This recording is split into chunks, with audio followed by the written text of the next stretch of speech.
નર્મદા જિલ્લાની મોવી પ્રાથમિક શાળા ખાતે ચુનાવ પાઠશાલા કાર્યક્રમનું આયોજન કરાયું. લોકસભા સામાન્ય ચૂંટણી 2024 અંતર્ગત નર્મદા જિલ્લાની મોવી પ્રાથમિક શાળા ખાતે સ્વીપ કાર્યક્રમ અંતર્ગત ચુનાવ પાઠશાલાનું આયોજન કરવામાં આવ્યું હતું.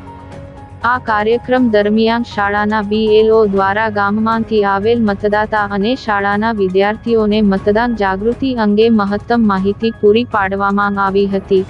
આ ચુનાવ પાઠશાલા કાર્યક્રમમાં ઉપસ્થિત મતદાતાઓ સાથે ગત ચૂંટણીના પુરુષ મહિલા મતદાતાના આંકડા બાબતે વિશેષ ચર્ચા કરવામાં આવી તેમજ મતદાન મથકમાં મહિલાઓનું ઓછું મતદાન કેમ થાય છે એના કારણોની વિશેષ ચર્ચા કરી પ્રશ્નોના નિવારણ લાવવા માટે ચર્ચાઓ કરવામાં આવી હતી.